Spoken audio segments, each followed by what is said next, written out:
Donc, dans Illustrator, on va parler un peu de la création de motifs.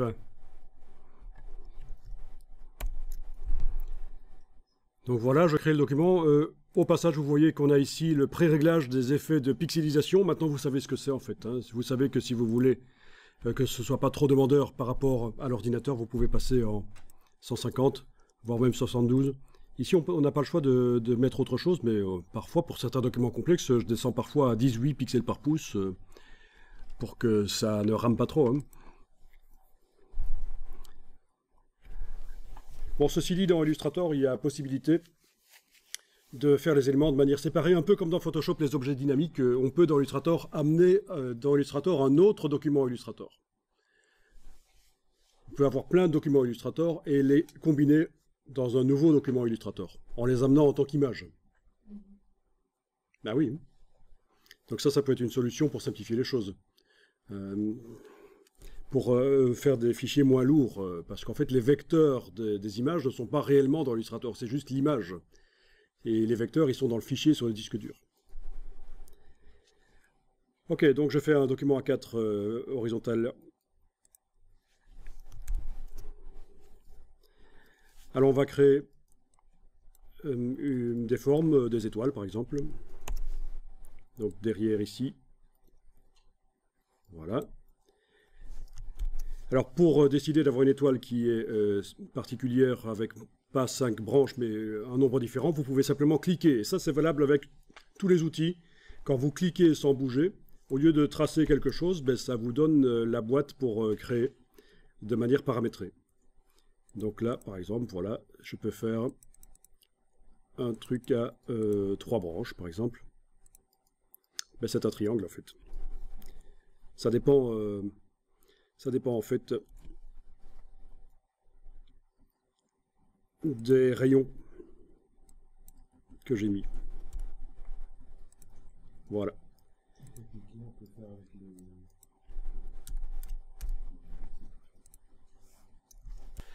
Tout à fait, quand on dessine, on ne lâche pas le bouton de la souris et on a les flèches haut et bas qui permettent de modifier le nombre de pointes, de branches. Voilà. Toujours en gardant le bouton de la souris enfoncé, vous avez la touche commande qui vous permet de modifier les deux diamètres. D'accord? Vous avez la touche majuscule qui permet de caler l'étoile sur des axes. Donc le nombre de branches avec les flèches haut et bas sur le clavier. La touche commande pour modifier les deux diamètres en fait. Hein. Enfin surtout, oui, la relation entre les deux diamètres. Sans aucune touche, bien sûr, quand on bouge, c'est la dimension. Et avec la touche majuscule, c'est calé sur les axes. On lâche le bouton à la souris quand c'est bon, et voilà des vecteurs qui ont été créés. Pour les modifier maintenant, c'est plus possible parce que c'est pas dynamique, c'est pas un objet dynamique, je peux pas les modifier le nombre de branches. C'est comme si j'avais dessiné avec la plume en fait. Simplement, j'ai eu un outil qui m'a aidé à faire quelque chose. Vous comprenez? Donc, c'est pas un générateur d'étoiles dynamique où on va pouvoir par la suite remodifier le nombre de points.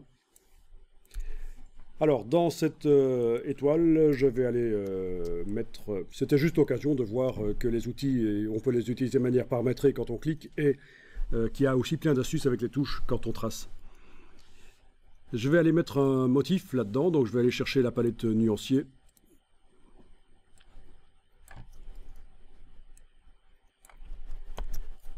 Je vais aller chercher la bibliothèque de motifs ici.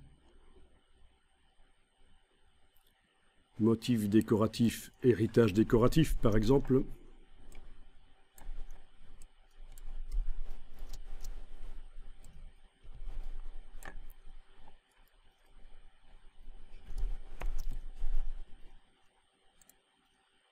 Alors, là, j'ai mis le motif sur le contour et ça n'a pas d'intérêt si le contour n'a pas d'épaisseur. Vous pouvez mettre une épaisseur au contour si ça vous botte. Alors, pendant très longtemps, dans Illustrator, ça a été difficile de mettre un motif sur un contour. C'était pas possible techniquement. Il fallait transformer le contour en une forme, en décomposant la forme. Mais maintenant, c'est possible de mettre un dégradé ou un motif sur un contour c'est pas un problème. Ok, donc là je vais quand même inverser parce que ce qui m'intéressait c'était surtout d'avoir le motif sur le fond. Je vais mettre aucune couleur de fond, aucune couleur de contour, en fait, pas du blanc même. Voilà.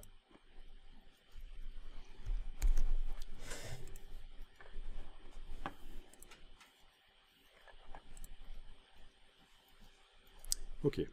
Alors choisissez un motif dont vous allez pouvoir modifier les couleurs. Chaque fois que vous cliquez dans cette palette non modifiable qui vient de la bibliothèque, le motif s'ajoute à la palette nuancier.